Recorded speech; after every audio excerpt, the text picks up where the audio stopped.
Hello विद्यार्थियों, आज हम लोग इस वीडियो के माध्यम से क्लास 12वीं के लिए इकोनॉमिक्स का सब्जेक्टिव क्वेश्चन हल करने जा रहे हैं। दरअसल ये वन शॉट रिवीजन होगा चैप्टर 1 का। मतलब हम लोग यहाँ पर कंप्लीट जो है वो यूनिट 1 से संबंधित सभी प्रश्नों को देखने वाले हैं, जो कि एग्जामिनेशन के पॉइंट ऑफ व्यू से बहुत ही महत्वपूर्ण है। तो देखिए यहाँ पर हमने पहला प्रश्न क्या लिया है कि व्यष्टि अर्थशास्त्र एवं समष्टि अर्थशास्त्र में अंतर स्पष्ट कीजिए। तो जब भी आपको अंतर वाला क्वेश्चन पूछेगा ना, तो सबसे पहले काम करना है आपको डिफरेंट शेड्यूल बनाना है, यानी कि अंतर तालिका बना करके काम करना है। इसमें क्या होता है, पॉइंट साफ साफ स्पष्ट हो जाते हैं। जैसे कि देखो यहाँ पर शुरुआत में जो हमने अंतर लिखा है दोनों में, वो अर्थ के आधार पर लिखा है। मतलब मैंने बताया है कि व्यष्टि का अर्थ होता है छोटा और जबकि समष्टि का अर्थ होता है बड़ा। तो मैंने अर्थ के आधार पर जो है वो अंतर कर दिया। अब दूसरा जो है अंतर क्या मैंने लिखा है, ध्यान दीजिए इधर। दूसरा हमने अंतर लिखा है कि व्यष्टि अर्थशास्त्र में, है ना, किसका अध्ययन किया जाता है। तो व्यष्टि अर्थशास्त्र में अर्थव्यवस्था के व्यक्तिगत इकाइयों का अध्ययन किया जाता है। किसका? व्यक्तिगत इकाइयों का अध्ययन किया जाता है व्यष्टि अर्थशास्त्र में। जबकि समष्टि अर्थशास्त्र में अर्थव्यवस्था की यहाँ पर संपूर्ण इकाइयों का या फिर सामूहिक इकाइयों का अध्ययन किया जाता है। मतलब एक पूरी अर्थव्यवस्था का अध्ययन कर रहा है और एक केवल क्या है, अर्थव्यवस्था की व्यक्तिगत इकाइयों का अध्ययन कर रहा है। मतलब छोटे छोटे जो है इकाइयों का अध्ययन व्यष्टि अर्थशास्त्र में होगा और व्यापक इकाइयों का अध्ययन जो है वो समष्टि अर्थशास्त्र में होगा। तो इस ढंग से हमने अंतर कर दिया। अब अगला पॉइंट ध्यान दीजिए, यहाँ पर क्या हमने लिखा है, कह रहे हैं कि व्यष्टि अर्थशास्त्र में व्यक्तिगत आर्थिक चरों का अध्ययन किया जाता है, यानी कि छोटे आर्थिक चरों का अध्ययन किया जाता है। जैसे कि व्यक्तिगत मांग, व्यक्तिगत पूर्ति, इस तरह से जो है चीज़ें हम लोग व्यक्तिगत स्तर पर बात करते हैं, तो वो छोटा आर्थिक चर कहलाता है। ठीक है, यहाँ पर देख लीजिएगा, समष्टि अर्थशास्त्र में समष्टिगत आर्थिक चरों का अध्ययन किया जाता है, जैसे कि सामूहिक मांग, सामूहिक पूर्ति, इस तरह की बात हम लोग समष्टि अर्थशास्त्र की तरफ करते हैं। अब बात आता है कि व्यष्टि अर्थशास्त्र को किसी और नाम से जानते हैं क्या? बिल्कुल। तो व्यष्टि अर्थशास्त्र का दूसरा नाम है कीमत सिद्धांत या फिर मूल्य सिद्धांत। ठीक है, तो व्यष्टि अर्थशास्त्र को हम कीमत सिद्धांत के नाम से भी जानते हैं। जबकि समष्टि अर्थशास्त्र को हम आय एवं रोजगार सिद्धांत कहते हैं, यानी कि theory of income and employment कहते हैं मैक्रो इकोनॉमिक्स को, और प्राइस थ्योरी कहते हैं माइक्रो इकोनॉमिक्स को। उम्मीद है क्लियर हो गया होगा। अब देखिए सेकेंड क्वेश्चन हमने क्या लिया इसमें, दूसरा क्वेश्चन हमने इसमें क्या लिया है कि आर्थिक क्रिया से आप क्या समझते हैं या फिर आर्थिक क्रिया किसे कहते हैं, इकोनॉमिक एक्टिविटी क्या होता है। तो आर्थिक क्रिया का मतलब क्या है, वे सभी क्रियाएं जो आय सृजित करती है उसे हम आर्थिक क्रिया कहते हैं। ध्यान रखिएगा, ज़्यादातर जो आर्थिक क्रियाएं हैं वो आय सृजित करती है, इसी ढंग से मैंने डिफिनेशन लिया है, क्योंकि ज़्यादातर आर्थिक क्रियाओं से आय सृजन ही किया जाता है। इसलिए लिखे हुए कि वे सभी क्रियाएं जो आय सृजित करती है उसे आर्थिक क्रिया कहते हैं। दूसरे शब्दों में हम कह सकते हैं कि आर्थिक क्रिया का मतलब ऐसी क्रियाओं से है जिसका संबंध धन कमाने अथवा धन खर्च करने से होता है।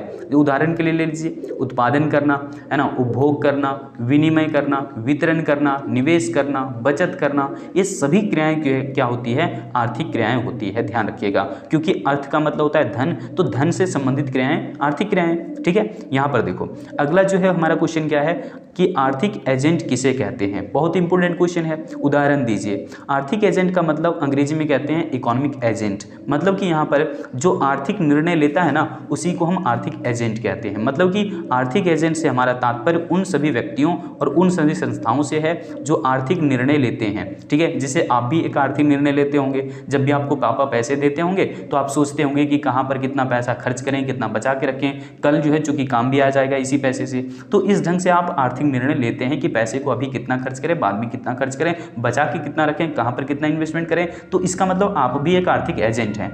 इसी तरीके से हम समझते हैं, उदाहरण के लिए कौन कौन सा, कंज्यूमर के बारे में, उपभोक्ता के बारे में। ठीक है, उत्पादक, निवेशकर्ता यानी कि इन्वेस्टर्स, गवर्नमेंट, ये सब बैंक, सभी क्या होते हैं, आर्थिक एजेंट होते हैं, क्योंकि सबके द्वारा आर्थिक निर्णय लिया ही जाता है। जैसे कि एक उपभोक्ता सोचता है पैसे खर्च करने के बारे में कि हम किन किन वस्तुओं को खरीदें जिससे कि हमारी संतुष्टि अधिक हो सके, अधिक से अधिक हो सके। उत्पादक क्या चाहता है कि कम से कम संसाधन को हम बेहतरीन ढंग से प्रयोग करके उत्पादन ज़्यादा से ज़्यादा करें ताकि हम लाभ ज़्यादा कमा सकें। इसी तरीके से निवेशकर्ता यानी कि इन्वेस्टर सोचता है कि कम पूंजी लगा करके हम ज़्यादा से ज़्यादा जो है वो प्रॉफिट गेन कर सकें, लाभ प्राप्त कर सकें। इसी तरीके से देश की सरकार ये चाहती है कि देश के लोग या फिर देश के संसाधनों को हम ठीक ढंग से प्रयोग करके देश के लोगों की या फिर देश की जनता की जरूरतें भरपूर हम प्रयोग कर दें, भरपूर जो है उनकी जो है वो इच्छाएं या फिर उनकी ज़रूरतें हम पूरी कर दें, जिससे कि उनका कल्याण हो सके, जिनका भला हो सके। तो इस ढंग से सरकार जो है वो जन कल्याण के लिए आर्थिक निर्णय लेती है। बैंक यहाँ पर बिल्कुल निवेशकर्ता की तरह ही जो है वो निर्णय लेती है कि जनता से कितना दर पर पैसा जो है स्वीकार करें और कितने दर पर जो है वो उन्हें पैसे उधार दें। तो इस तरीके से इसका लाभ अधिकतम होता है। तो यहाँ पर सभी जो आर्थिक एजेंट हैं उनके आर्थिक निर्णय लेने के पीछे अलग अलग उद्देश्य होता है, इस चीज़ को ध्यान रख लीजिए। क्योंकि उपभोक्ता जब आर्थिक निर्णय लेता है तो चाहता है अधिकतम संतुष्टि, उत्पादक जब आर्थिक निर्णय लेता है तो चाहता है अधिकतम लाभ, और निवेशकर्ता भी इसी तरह से जब चाहता है कि हम पूंजी लगा दें तो चाहता है कि अधिक से अधिक लाभ हो जाए। लेकिन सरकार चाहती है कि देश की जनता का भलाई हो सके, देश की जनता का कल्याण हो सके। लेकिन बैंक क्या चाहता है, निवेशकर्ता की तरह ही ये भी लाभ चाहता है। ठीक है, चलिए अगले क्वेश्चन पर जाते हैं। बहुत इंपॉर्टेंट क्वेश्चन है। देखो यहाँ पर क्वेश्चन में क्या कह रहा है, क्वेश्चन में कह रहा है कि पूंजीवादी अर्थव्यवस्था की विशेषताओं को लिखिए। मतलब कैपिटलिस्ट इकोनॉमी की कौन कौन सी विशेषताएं होती है। पूंजीवादी मतलब जहाँ पर निजी क्षेत्र लोग रहते हैं, समझ लो निजी क्षेत्र यहाँ पर एग्जिस्ट करता है। तो यहाँ पर कहते हैं पहला क्या, पहली विशेषता क्या है कि उत्पादन के यहाँ पर जितने भी साधन है, चाहे तो भूमि हो, श्रम हो, पूंजी हो, संगठन हो, साहसी हो, सब पर क्या होता है, निजी स्वामित्व होता है, प्राइवेट ओनरशिप होता है संसाधनों पर। दूसरी विशेषता क्या है इस अर्थव्यवस्था की, कि इस अर्थव्यवस्था में सरकार न्यूनतम हस्तक्षेप करती है। यहाँ पर लेस इंटरफेयर रहता है गवर्नमेंट का, यानी कि सरकार की भूमिका कम रहती है पूंजीवादी अर्थव्यवस्था में। तीसरी विशेषता क्या है कि इस अर्थव्यवस्था में लोगों को पूरी तरह से आर्थिक स्वतंत्रता रहती है। लोग अपने हिसाब से, अपनी जरूरत के हिसाब से फिर आर्थिक क्रियाएं करते हैं स्वतंत्र रह करके। चौथी विशेषता हमने क्या शामिल किया है कि इस अर्थव्यवस्था में साधनों का प्रयोग केवल और केवल व्यक्तिगत लाभ के लिए ही किया जाता है, समाज के लाभ के लिए, समाज की भलाई के लिए नहीं किया जाता। किसके लिए किया जाता है, व्यक्तिगत लाभ के लिए, इंडिविजुअल प्रॉफिट के लिए, है ना।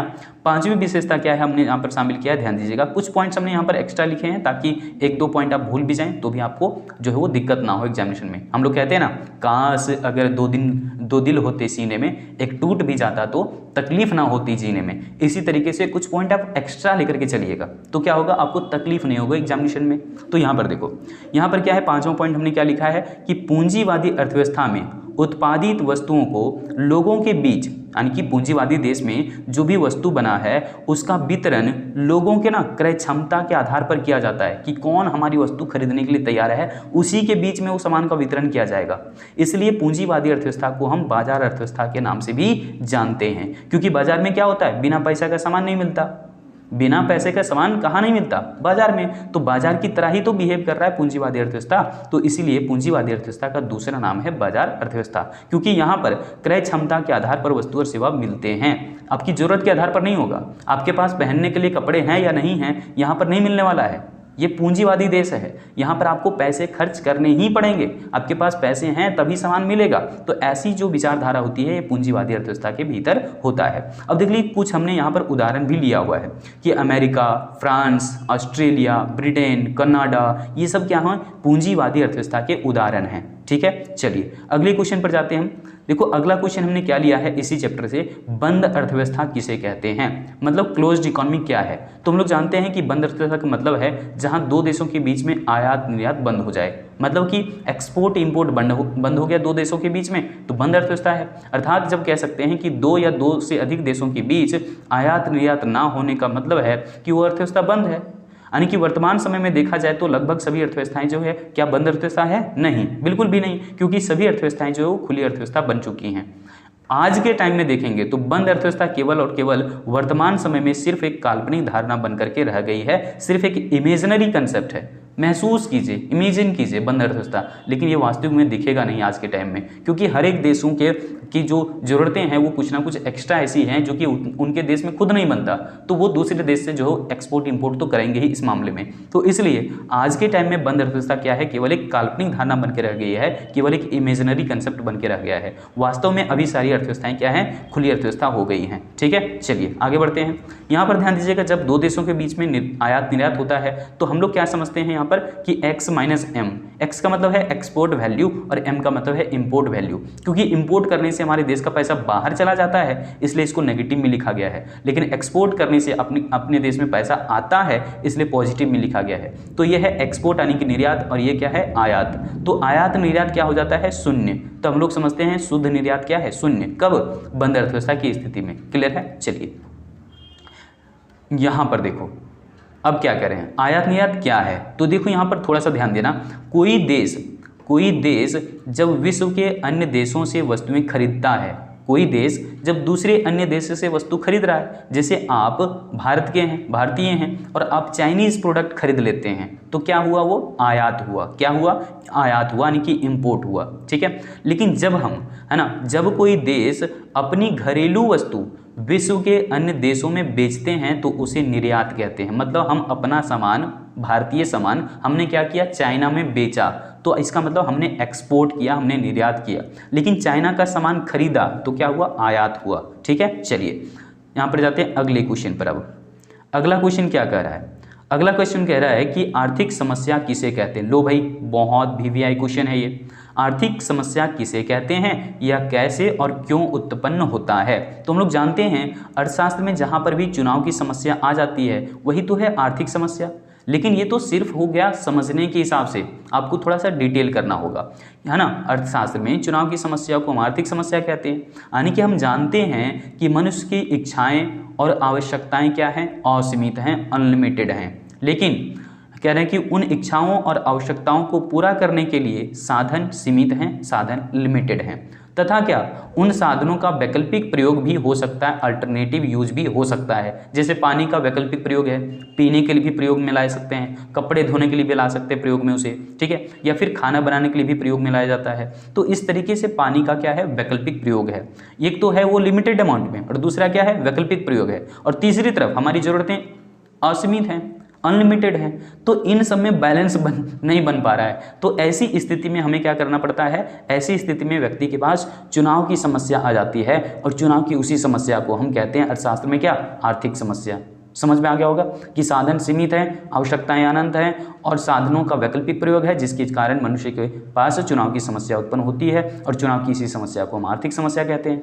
लेकिन आर्थिक समस्या उत्पन्न होने के कितने सारे कारण हैं, तो कह रहे हैं कि ये सभी कारण हैं। जैसे देख लो, मनुष्य की इच्छाएं और आवश्यकताएं क्या हैं, असीमित हैं, ठीक है, अनलिमिटेड हैं। दूसरी तरफ मनुष्य की सभी इच्छाओं और आवश्यकताओं को पूरा करने के लिए साधन सीमित हैं, यानी कि रिसोर्सेस लिमिटेड हैं। और तीसरी बात क्या है कि उन सीमित साधनों का वैकल्पिक प्रयोग भी हो सकता है, अल्टरनेटिव यूज भी हो सकता है। इन सभी कारणों की वजह से मनुष्य की, यानी कि जो चुनाव की समस्या है वो उत्पन्न हो जाती है। किसकी वजह से, तो कह रहे हैं कि मनुष्य की अनंत इच्छाएं या फिर आवश्यकताएं और साधनों की दुर्लभता के कारण आर्थिक समस्या उत्पन्न होती है। मतलब उपरोक्त जितने भी हमने कारण बताए तीनों, है ना, इच्छाएं अनंत हैं, साधन सीमित हैं, साधनों के वैकल्पिक प्रयोग हैं, इसके कारण व्यक्ति को चुनाव की समस्या का सामना करना पड़ता है कि हम अपना साधन कहाँ खर्च करें, कितना बचा के रखें ताकि कल भी काम आ जाएगा। तो इस तरह की जहाँ पर भी दुर्लभता की समस्या उत्पन्न हो जाती है ना, चुनाव की समस्या उत्पन्न हो जाती है, समझ लीजिए तो आर्थिक समस्या है। दुर्लभता कहने का मतलब होता है जब किसी साधन की मांग ज़्यादा हो और उसकी सप्लाई कम हो, डिमांड ज़्यादा है, सप्लाई कम है, तो ऐसी स्थिति में दुर्लभता की समस्या कही जाती है। मतलब आप घर में मांग रहे हो कि भैया हमको 800 रुपये पैसे चाहिए जिससे कि हमारी फलाना ज़रूरतें पूरी हो जाएगी। घर वाले कह रहे हैं नहीं बाबू उतनी तो पैसे है नहीं, हम आपको 500 रुपये भेज देते हैं। मतलब आप डिमांड कर रहे थे 800 रुपये और मिल रहा है मात्र 500 रुपये, तो आपको सोचना पड़ेगा ना कि अब हम 500 रुपये में ही कैसे अपनी फलाने ज़रूरतें पूरी कर लें। तो ऐसी ही समस्या को कहते हैं आर्थिक समस्या। चलिए अगले क्वेश्चन पर जाते हैं। बहुत ही शानदार क्वेश्चन हमने लिया है यहाँ पर। देखो 7वां क्वेश्चन क्या कह रहा है कि अवसर लागत की परिभाषा दीजिए। अवसर लागत होता क्या है, अपॉर्चुनिटी कॉस्ट कहते हैं इसको अंग्रेजी में। ऐसा होता क्यों है बताते हैं। हमारे पास तो साधन सीमित है और उसी से अगर हमें अन्य वस्तुएं उत्पादन करने के मौके प्राप्त हैं तो ऐसे में होता क्या है। देखो जब भी कभी हम एक वस्तु की अधिक मात्रा प्राप्त करते हैं तो हमें दूसरी वस्तु की कुछ मात्रा छोड़नी पड़ती है, इसे ही हम अवसर लागत कहते हैं। मतलब अगर हम X वस्तु का उत्पादन करने के लिए Y के उत्पादन को घटा रहे हैं तो हमने किसका मात्रा घटाया, Y का, तो Y का जितना मात्रा हमने घटाया वही हमारे लिए अवसर लागत होता है, क्योंकि इसको घटाया तभी तो इसको हमने कर पाया। मतलब कि एक वस्तु उत्पादन बढ़ाने के लिए हमें दूसरी वस्तु का उत्पादन त्याग करना ही पड़ता है। कहते हैं ना कुछ पाने के लिए कुछ खोना पड़ता है। तो यानी कि X वस्तु का अगर हम उत्पादन बढ़ाते हैं तो निश्चित तौर पर हमें दूसरी वस्तु का उत्पादन तो घटाना ही पड़ेगा। तो वही कह रहे हैं कि एक वस्तु की अधिक मात्रा प्राप्त करने के लिए दूसरी वस्तु की कुछ ना कुछ मात्रा छोड़नी पड़ती है, और जितना मात्रा हमने छोड़ा वही है हमारे लिए अवसर लागत। अर्थात सर्वोत्तम विकल्प त्यागने की लागत को अवसर लागत कहते हैं। कितना छोटा डेफिनेशन है। सर्वोत्तम विकल्प त्यागने की लागत को अवसर लागत कहते हैं। मतलब जो हमारे लिए सबसे अच्छा विकल्प पहले था, मान लो कि हमें यहाँ पर 2 वस्तुएं उत्पादन करना है, मास्क भी सैनिटाइजर भी, तो हमारे लिए मान लो कि सबसे अच्छा मौका देख रहे थे, सैनिटाइजर का प्रोडक्शन हम नहीं कर रहे थे, उस समय मास्क का प्रोडक्शन टोटल कर रहे थे 50 इकाई मान लो। तो अब हम चाहते हैं कि सैनिटाइजर का 1 इकाई उत्पादन कर दिया जाए। तो सैनिटाइजर का जैसे ही हम प्रोडक्शन बढ़ाएंगे तो हमारा मास्क का प्रोडक्शन 50 इकाई का 50 इकाई होता नहीं रहेगा, ये घट जाएगा प्रोडक्शन कुछ ना कुछ, क्योंकि यहाँ से आपको लेबर कुछ ना कुछ यहाँ पर भेजने पड़ेंगे ट्रांसफर करके। तो इसी वजह से ध्यान रखना कि अवसर लागत का दूसरा नाम है ट्रांसफर कॉस्ट या फिर ट्रांसफर अर्निंग, ध्यान रखना। आप फिर आर्थिक लागत के नाम से भी जानते हैं। यहाँ पर देखो हमने लिख दिया है, ठीक है। आर्थिक अवसर लागत का दूसरा नाम क्या क्या है? सो अवसर लागत का दूसरा नाम क्या है? हस्तांतरण लागत यानी कि ट्रांसफर कॉस्ट, या फिर हस्तांतरण आय यानी कि ट्रांसफर अर्निंग, या फिर वैकल्पिक लागत यानी कि अल्टरनेटिव कॉस्ट, या फिर आर्थिक लागत यानी कि इकोनॉमिक कॉस्ट। ये दोनों जो नाम है ना, ये वाला ट्रांसफर कॉस्ट और इकोनॉमिक कॉस्ट बहुत बार रिपीट करके एमसीक्यू में पूछा हुआ है, तो ध्यान रखना। अवसर लागत के इस नाम है, वैकल्पिक नाम मैंने बता दिया इतने सारे, ठीक है। और अवसर लागत की जो धारणा है ना, अवसर लागत को जो कंसेप्ट है, इसका प्रतिपादन सबसे पहले किया था प्रोफेसर डीएल ग्रीन ने। यह भी पूछा जाता है कि अवसर लागत की धारणा का प्रतिपादन किसने किया था, तो प्रोफेसर डीएल ग्रीन ने किया था। लेकिन बाद में जो अवसर लागत की धारणा है ना, इसका प्रयोग हैबरलर ने किया था। हैबरलर ने कहां पर? अंतरराष्ट्रीय व्यापार के क्षेत्र में। हम लोग ग्रेजुएशन में पढ़ते हैं मेनली अंतरराष्ट्रीय व्यापार में किस प्रकार से जो है अवसर लागत काम करता है, यहाँ पर जो है वो 12th में नहीं है, ठीक है। तो अवसर लागत क्या है, इसको आप समझ गए कि कुछ पाने के लिए कुछ खोना पड़ता है। ये कंसेप्ट किसने दिया था? डीएल ग्रीन ने दिया था। और बाद में इसको अंतरराष्ट्रीय व्यापार के क्षेत्र में किसने प्रयोग किया था? हैबरलर ने प्रयोग किया था। अवसर लागत का वैकल्पिक नाम क्या है? हस्तांतरण लागत, हस्तांतरण आय, वैकल्पिक लागत, इकोनॉमिक लागत या फिर आर्थिक लागत, ठीक है। समझ गए होंगे। चलिए हम लोग आगे बढ़ते हैं अगले क्वेश्चन पर। अगला क्वेश्चन यहाँ पर क्या है भाई, देखते हैं। अगला क्वेश्चन बहुत जबरदस्त है। कह रहा है क्या? उत्पादन कैसे करें, यानी कि हाउ टू प्रोड्यूस का क्या तात्पर्य है? उत्पादन कैसे करें की समस्या से आप क्या समझते हैं? देखो अर्थव्यवस्था के अंदर ना ये चुनाव की समस्या हमेशा से बनी रहती है, क्योंकि साधन सीमित हैं और उस हिसाब से जरूरतें मानव की बहुत ज़्यादा हैं। तो कह रहे हैं उत्पादन कैसे करें, यह समस्या वस्तुओं और सेवाओं के उत्पादन में प्रयोग की जाने वाली तकनीक के चुनाव से संबंधित है। मतलब कि हम किसी वस्तु के उत्पादन में कौन सी तकनीक लगाएं, इसी की चुनाव की समस्या का सामना हमें करना पड़ रहा है, यानी कि हाउ टू प्रोड्यूस, उत्पादन कैसे करें, ठीक है। यह समस्या तब उत्पन्न होती है जब किसी अर्थव्यवस्था के भीतर में किसी वस्तु या सेवा उत्पादन करने के लिए हमारे पास एक से अधिक तरीके संभव होते हैं। मतलब किसी भी वस्तु का उत्पादन, किसी भी सेवा का उत्पादन करने के लिए जब हमारे पास तरीके एक से अधिक हों, तब ऐसी समस्या उत्पन्न हो ही जाती है। जैसे हमें वीडियो लेक्चर्स तैयार करना है तो हम रिकॉर्डेड वीडियो लेक्चर भी अभी तैयार कर पा रहे हैं, और हम चाहें तो फेस कैम के साथ भी आ सकते हैं। हमारे पास दोनों ऑप्शन है। तो हम सोचेंगे ना कि हमें वीडियो कंटेंट तैयार करने हैं, तो हम किस प्रकार से तैयार करें। तो ऐसी समस्या ही होती है उत्पादन कैसे करें। समझ आ गया होगा, यानी कि तकनीक के चुनाव की समस्या है ये। तो देखो यहाँ पर कह रहे हैं कि सामान्य रूप से वस्तुओं का उत्पादन करने के 2 तरीके हमारे पास होते हैं। 2 तरीके से उत्पादन किया जा सकता है। देखिए कौन कौन सी उत्पादन की तकनीक होती है। एक होता है श्रम प्रधान तकनीक, जिसको हम कहते हैं लेबर इंटेंसिव टेक्निक, और दूसरा होता है पूंजी प्रधान तकनीक, यानी कि कैपिटल इंटेंसिव टेक्निक। तो उत्पादन की 2 तरीके हमारे पास होते हैं। अब ये श्रम प्रधान तकनीक क्या होता है, या फिर श्रमगत तकनीक क्या होता है, लेबर इंटेंसिव टेक्निक क्या होता है। तो देखिए इस तकनीक में ना पूंजी की तुलना में श्रम की मात्रा जो है ना अधिक उपयोग किया जाता है। मतलब श्रम ज़्यादा रहता है, देखो लेबर ज़्यादा है और कैपिटल यहाँ पर क्या है, कम है। आप ऐसे जो है लिख सकते हैं कि आपके यहाँ पर कैपिटल कम लगा हुआ है और लेबर ज़्यादा लगा हुआ है। तो लेबर जब ज़्यादा लगा हुआ उत्पादन प्रक्रिया में और उसकी तुलना में पूंजी कम लगी हुई है, तो ये क्या है, लेबर इंटेंसिव टेक्निक, चूँकि यहाँ पर लेबर ज़्यादा है। आगे देखिए यहाँ पर दूसरी तकनीक हमारे पास कौन सी है। दूसरा तकनीक हमारे पास होता है पूंजी प्रधान तकनीक या फिर पूंजीगत तकनीक, जिसको हम कैपिटल इंटेंसिव टेक्निक भी कह रहे हैं। इस तकनीक में क्या होता है, श्रम की तुलना में यानी कि लेबर की तुलना में कैपिटल जो है वो अधिक उपयोग किया जाता है, पूंजी अधिक प्रयोग किया जाता है। देखिए पूंजी अधिक लगाया गया है और श्रम की मात्रा कम है, तो ऐसी स्थिति में हम समझते हैं पूंजी प्रधान तकनीक यानी कि कैपिटल इंटेंसिव टेक्निक। अब देखना होगा कि कौन सी तकनीक हमारे लिए सस्ता पड़ रहा है, कौन सी तकनीक हमारे लिए बेहतर है, उसी से उत्पादन किया जाएगा।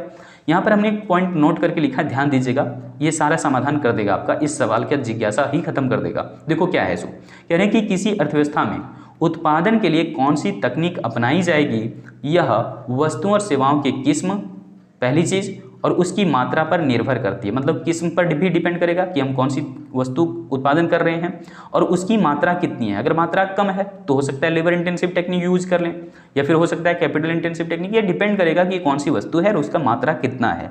दूसरी बात, हालांकि अपनाई जाने वाली तकनीक इस बात पर भी निर्भर करता है कि अर्थव्यवस्था में कौन सी तकनीक सस्ता है, क्योंकि हमें जो है ना ज़्यादा खर्चे करने नहीं है। अगर हम सही उत्पादक हैं, विवेकशील उत्पादक, तो हम क्या चाहेंगे कि कॉस्ट हमारा कम से कम आए, टाइम हमारा कम से कम लगे और प्रोडक्शन हमारा ज़्यादा से ज़्यादा हो।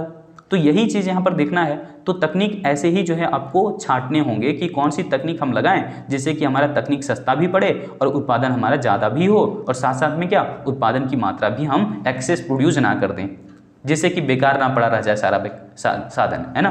तो यहाँ पर ऐसी ही चीज़ों से जो है वो ध्यान रख करके तकनीक का चुनाव करना होता है। तो पहली चीज़ किस पर डिपेंड करेगा, तकनीक कौन सा लाए नहीं लाए, तो किस्म पर डिपेंड करेगा कि वस्तुओं और सेवाओं का कौन सा किस्म है। फिर उसकी मात्रा पर भी डिपेंड करेगा कि कौन सी तकनीक हम लगाएं, ठीक है। और उसके बाद डिपेंड करेगा कि कौन सी तकनीक हमारे पास सस्ता है।